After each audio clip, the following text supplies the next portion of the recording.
Right, so I'm ashamed to say I'm 45 next month. This is my first time up at my great-grandparents' homestead. Great to see it, but one thing that struck me on the way up was how difficult it was to get up here.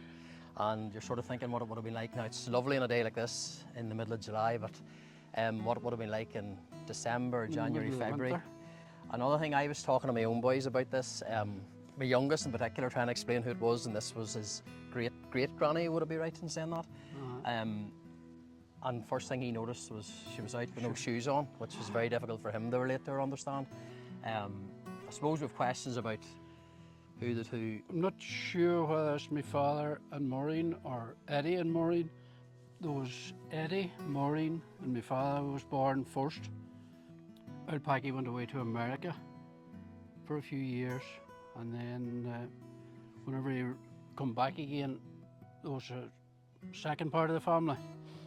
I think there was maybe 10 altogether in total of them. There was two girls went to England that I only heard about lately that must have went away just after they left school and never returned or got married and has their own families and all over there now. Then the twins were born, John was born and Tommy, and Josephine, she was the youngest one. And her mother died when she was only 7-year-old.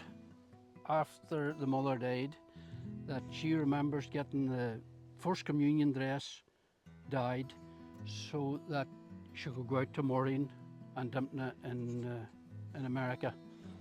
Tommy McKenna told me he had a taxi service in Clogher. He left her to Shannon Airport and they put her on a plane, which wouldn't be allowed now, a 7-year-old, along with, I think my father and my grandfather was with the older ones, met her in America, and that's where she made her life.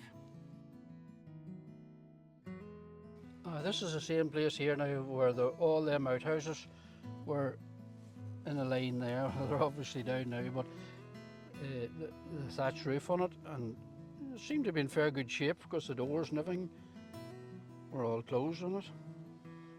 And that's where they kept whatever amount of animals or close the hens in at night, I'm sure. This is my grandfather here, which is known as Old Packie Edward, and that's Mamie, his wife, in behind.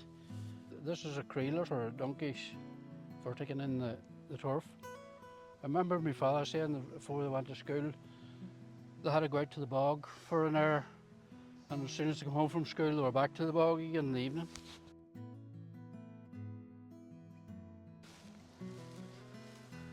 Not much of it left, is there? No.